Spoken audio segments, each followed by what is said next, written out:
The cost of a seat at the table. My name is Maya. I'm 32 and I run operations for a restaurant group that seats 3,000 people a week across 4 locations. I know how a check moves from kitchen to table the way most people know how to tie their shoes. So when my parents called after 3 years of total silence and invited me to dinner to make amends, I should have asked one question before I said yes. Who's really at that table? I didn't ask. I drove 40 minutes to the Grandview, walked through the front doors and found 16 members of my family already seated around a long table covered in lobster tails, wagyu steaks and a $400 bottle of Bordeaux they'd started pouring before I pulled into the parking lot. My father looked up from the head of the table, smiled and said what I'd spent my whole life earning. "You're paying, right? You owe us that much." He thought he'd cornered me. He hadn't counted on the 2 sentences I was about to whisper to our waiter, or on what his own credit card was about to tell the entire family 15 minutes later. Let me back up a few weeks before the dinner. Before the parking lot full of cars I recognized. Before my father tried to hand me a bill the size of a mortgage payment. I need to tell you who I was the morning the invitation arrived, because that's the version of me they were counting on, and the version I'd already stopped being. I managed 4 restaurants, not own, manage. I built my way up from bussing tables at a steakhouse in Knoxville when I was 17, still smelling like fryer oil on the school bus the next morning. Hostess at 19, server at 21, floor manager by 24, regional operations director by 30. I'm not rich. I have a 2-bedroom condo that's paid off, a retirement account I never touch, and exactly 1 indulgence, sparkling water. Still or sparkling, that's what I order when I eat out, every single time. My staff thinks it's a quirk. It's not. When you grow up paying for everyone else's steak, you learn to keep your own tab small enough to walk away from. That morning I was in my office reviewing a vendor contract for imported olive oil, the kind of Tuesday that makes you forget not everyone's life runs on spreadsheets and pars. My phone buzzed. I glanced down and felt something cold settle behind my ribs. 3 years of silence, and there it was. A notification from the group chat I'd been removed from the day I became the family's villain. Family had added me back. I stared at that notification for a full minute before I opened it. The little red heart emoji my mother had picked out 6 years ago when she created the group. Back when it was used for sharing Thanksgiving recipes and photos of Chloe's dog. I hadn't seen that heart in 3 years. The chat history was clean. Nothing above my mother's newest message, which meant they'd either cleared it or, more likely, they had a second group without me the whole time. Mom's message was warm, careful, almost rehearsed. She said she and Dad had been doing a lot of reflecting and wanted to invite me to dinner at the Grandview to start healing as a family. Just the 4 of us, she wrote. Her, Dad, me, and Chloe. A small dinner, a fresh start. Then a second message 30 seconds later, with the line that should have told me everything. Family takes care of family, sweetheart. It's time we remembered that.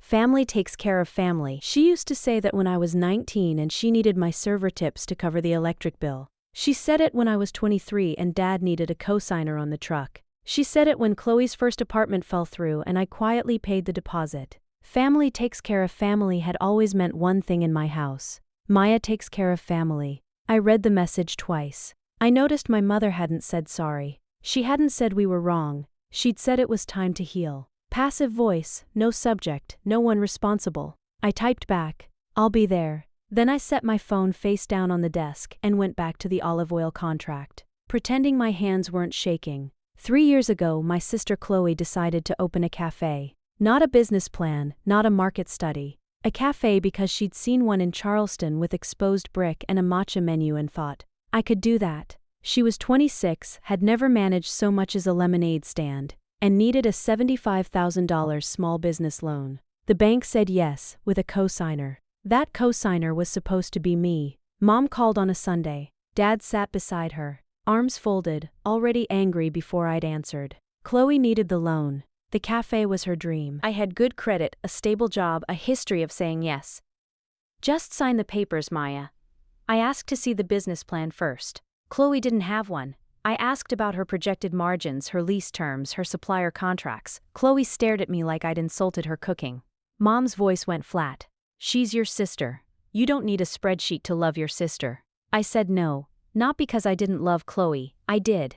But I'd spent enough years in the restaurant industry watching people pour savings into concepts with no foundation, and I knew what $75,000 of someone else's debt looks like at 3 a.m., when the cafe is dark and the loan is still due. Dad stood up. He pointed at the door and said the thing that closed it for 3 years. "If you won't help this family, you're not part of it." I drove home. The next morning, I'd been removed from the family chat. Nobody called, nobody texted. For 3 years, I was the daughter who loved money more than her own sister. Here's the part that's hard to admit. The silence almost broke me. Not because they were right. I knew they weren't. But because I missed being needed. That's the real wound, and it took me 2 years and a therapist named Dr. Kwan to name it properly. I had been the family fixer since I was 17. First paycheck went to groceries. Tax refund went to Mom's dental work. When Dad's transmission blew, I paid for the rebuild and told him it was covered under warranty because I knew he'd never accept a handout from his 22-year-old daughter. When Chloe got married, I covered the florist, the photographer, and half the reception. And I smiled while Mom gave the toast about raising 2 strong girls. 2 strong girls, 1 bill. I didn't do it because I'm generous. I did it because I'd learned somewhere around age 15 that the fastest way to keep the peace in my family was to make sure nobody had to ask twice. Ask once, Maya pays, everyone's happy, dinner is quiet. I trained them. I taught my parents that my wallet was a vending machine. Insert guilt, receive check. And when the machine finally said, out of order, they didn't troubleshoot it. They unplugged it and walked away. So when Mom's message popped up after 3 years, family takes care of family, sweetheart, I felt the old reflex fire in my chest like a muscle I hadn't stretched in years. Go fix it. Pay whatever it costs, make it quiet again. But I also heard Dr. Kwan's voice, steady as a metronome. You taught them you would always pay. That was your mistake to fix, not by paying more, but by stopping. My coworker Jess told me not to go. She sat across from me at lunch the day after the invitation and said, "Maya, this has ambush written all over it." And I remember laughing, because Jess had never even met my family and she could see it clearer than I could. My sous chef, Marcus, said the same thing. Don't do it. But I'd already decided, not because I believed them, not because I expected an apology. I wanted to sit across from my parents and find out whether 3 years had changed anything, or whether the silence had just been a longer version of the same conversation we'd always had, one where I was expected to listen, agree, and pay. I wanted closure, even if closure meant confirming the door was nailed shut. I dressed simple on purpose. Black slacks, a gray blouse I wear to vendor meetings, flat shoes, no jewelry except the small silver watch I bought myself the year I made regional director. Not because I wanted to impress anyone, but because I'd earned it. It kept good time, and that felt like enough. The drive took 40 minutes. I played no music. My hands stayed at 10 and 2. Somewhere around the highway merge, my stomach started to tighten in a way I recognized. The same feeling I get when a walk-in cooler fails on a Friday night and I know the next 6 hours are going to hurt. The Grandview sat at the end of a strip of shops I hadn't visited in years. The expensive side of town, the kind of place where the parking lot is landscaped and the hostesses wear all black. Dad's truck was in the 3rd row. Mom's sedan next to it. Then I saw Aunt Linda's white Buick. Uncle Greg's SUV. Chloe's hatchback with the bumper sticker from the cafe that had closed 11 months after it opened. 3 more cars I recognized. 2 I didn't. My stomach dropped before I even opened the door. Just the 4 of us, Mom had written. I counted 9 vehicles. I sat in my car for 2 full minutes, engine off, hands on the wheel, reading a sticky note I'd left on my dashboard. 1 dinner, then home. The smart thing would have been to reverse out of the lot and drive the 40 minutes back to my condo, eat leftover soup, and never think about the Mayfield family reunion I hadn't been invited to, or apparently had been invited to without being told the guest list. But I got out. I straightened my blouse. I locked the car and walked toward the entrance because I was 32 years old. I'd spent 3 years learning how not to run. And I was not going to start running again in a restaurant parking lot on a Thursday evening. The front doors were heavy glass with brass handles. Inside, the lobby smelled like rosemary, warm bread, and money. A hostess in a black dress smiled and checked her screen. Mayfield? I nodded. She nodded back. Your party's already seated. She grabbed a menu, just one, and led me toward the back of the dining room. I could hear them before I could see them.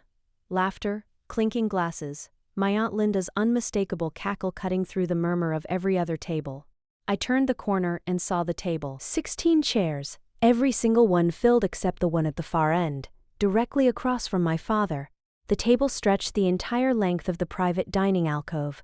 White linen, heavy silverware, candles in low crystal holders. There were platters I could identify from 10 feet away, lobster tails fanned across crushed ice. Wagyu sliders on a tiered stand. A charcuterie board the size of a coffee table. And in the center, a bottle of wine I recognized from vendor tastings. A 2016 Santa Cruz retail around $400, already half empty. They'd been here a while. They'd been ordering hard. The hostess paused at the edge of the alcove and glanced at me with a look that translated perfectly across every restaurant I've ever worked in. Good luck. Then she leaned closer and said quietly, "Your father put a card down to hold the reservation. Just so you know, we require one for parties over 12. I filed that sentence the way I file every operational detail. Silently, completely, permanently. His card was on file. He'd secured the table. And yet somehow I already knew the bill wasn't supposed to land on him. My mother saw me first. She stood up with both arms open, and every head at the table turned. "Maya, oh sweetheart, look at you!" Applause. Actual applause. Like I was a returning soldier and not the daughter they'd ghosted for 1,000 days. Uncle Greg whistled. Aunt Linda dabbed her eyes with a cloth napkin. Chloe raised her wine glass and smiled. The kind of smile that has teeth but no warmth. We wanted it to be a surprise, the whole family together, just like old times. Mom beamed. "I thought it was just the 4 of us," I said. Mom waved her hand like she was swatting a fly. "Well, once Linda heard, and then Greg, and then your cousin Tara, it just grew. You know how family is." I knew exactly how family was. Dad sat at the head carving a wagyu slider like it was Thanksgiving turkey. Chloe sat to his left, phone in one hand, wine in the other. Aunt Linda and Uncle Greg anchored the middle. Cousins I hadn't spoken to since a Thanksgiving 5 years ago filled the rest. Tyler, Megan, Jake, 2 wives I'd met once, and Aunt Linda's neighbor who I'd never seen before in my life, but who was apparently eating lobster on whatever occasion this was. The wine was flowing. The platters were half demolished. They'd been here at least an hour before I arrived, and they'd ordered everything on the menu that didn't require a second mortgage. Mom leaned across and squeezed my hand. "See? Family takes care of family." There it was again, the same 5 words delivered with the same warm packaging aimed at the same target. I squeezed back and said nothing. I was counting plates. My father is the kind of man who orders for the table, not asks, orders. He waved the waiter over, a young guy barely out of his teens who looked like he was running on caffeine and anxiety, and rattled off additions without glancing at a menu. "Another round of the lobster tails, 2 more wagyu plates, and bring another bottle of that Bordeaux, the good one." Loud enough for the tables on either side of us to hear. Dad pulled his credit card from his wallet and held it between 2 fingers like a magician showing the audience a coin before the trick. "Put it all on this," he told the waiter. "Estamos celebrando tonight." The waiter, his name tag read Nathan, scribbled, nodded, and disappeared toward the kitchen with the look of someone who desperately wanted a smoke break. I watched my father tuck the card back into his wallet with a little pat. The way you pet a dog that's performed well. Something was off. I'd grown up watching Dad argue over the price of a muffler. I'd seen him return a shirt because the sale tag was missing.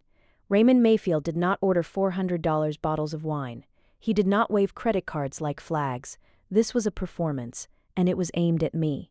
"Look how well we're doing, Maya. Look how little we needed you." Except the car in the parking lot was the same truck from 5 years ago with a dent in the rear quarter panel he'd never fixed. And Mom's handbag, the coach purse she'd carried since I was in high school, sat on the chair beside her with a cracked strap held together by a safety pin. They were performing. I just didn't know the price of admission yet. The small cuts started around the second bottle. Aunt Linda leaned across Uncle Greg and said, "Must be nice running all those fancy restaurants while the rest of us clip coupons." She laughed when she said it. The way people laugh when they want you to know they're serious. Cousin Megan asked if I ever felt guilty living so well while my parents were going through a rough patch. Rough patch? Nobody had told me about a rough patch. Chloe, without looking up from her phone, added, "She wouldn't know. She hasn't been around." Each comment landed with the precision of something rehearsed. They'd been talking about me. My absence, my money, my life. And they'd arrived tonight with a shared script. Maya left. Maya has plenty. Maya owes. I excused myself to the restroom around the 40-minute mark. I needed 2 minutes without Aunt Linda's commentary and a door I could lock. The Grandview's restroom was the kind with cloth hand towels, lavender soap, and a full-length mirror that made you look slightly better than you felt. I turned on the faucet, pressed cold water against my wrists, and then I saw it. A phone on the edge of the marble countertop. Screen still lit. Case covered in daisy stickers. Chloe's phone. She must have left it when she rushed in. I didn't plan to look. I want to be clear about that. But the screen was bright, and the notification banner at the top was from a group chat I'd never been added to. The preview text was enough to stop my hand mid-reach for the paper towel. The group was called Dinner Plan. 3 members: Mom, Dad, Chloe. The latest message, sent 4 days ago, was from Mom. The preview showed words I can still recite from memory. Don't tell Maya it's everyone. She won't dare. My pulse was steady. My hands were dry. I picked up the phone the way I'd pick up a vendor invoice that didn't add up. Not angry, not surprised. Just confirming what the numbers already told me. I scrolled up. The full message read, "Don't tell Maya it's everyone. Once she's there with the whole family watching, she won't dare say no. She never could handle a scene." Below it, Dad had replied, "Just make sure she sits at my end. I'll handle the ask." Chloe's contribution. Time-stamped 2 minutes later. Order the good stuff before she gets there. Once it's on the table, she can't exactly send it back. Lol.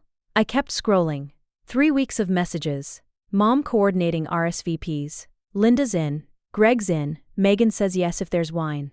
Dad quieter. Mostly logistical. Then the messages that turned my stomach cold. Mom. 10 days ago. The bank called again Thursday. We need to figure out something before June. Dad. Maya can cover us through spring. She's got more than enough. Mom. 8 days ago. It's not asking for money, it's letting her back into the family. She should be grateful we're even giving her this chance. Grateful. They wanted me to be grateful for the privilege of being tricked into a 16-person dinner at a restaurant I couldn't have picked for myself, so I could pay a bill I didn't order to solve a crisis nobody told me about, for a family that cut me off when I said no the last time. I set Chloe's phone back on the counter, screen down, exactly where I found it. I washed my hands. I looked at myself in that flattering mirror and I thought, I know what you're doing, I know what this costs, and for the first time in 15 years, I am not going to pay it. I walked back to the table with the same expression I wear when a health inspector arrives unannounced. Pleasant, unreadable, fully operational. Nobody noticed anything different. Aunt Linda was telling a story about her neighbor's divorce. Uncle Greg was working on his 3rd lobster tail. Chloe had reclaimed her phone and was scrolling again, oblivious. But I noticed things now that I hadn't before. Mom kept glancing at Dad's wallet on the table, quick little flicks of her eyes like she was checking a countdown. Dad's laugh was half a beat too loud. The second wine bottle was nearly empty, and nobody had suggested slowing down. Why would they? They weren't paying. I was paying. That was the whole point of the evening. The dessert menus arrived. Aunt Linda ordered crème brûlée without looking at the price. Chloe asked for the chocolate soufflé, which required a 20-minute lead time, meaning she'd ordered it before I sat down. Of course she had. My sparkling water was down to the ice.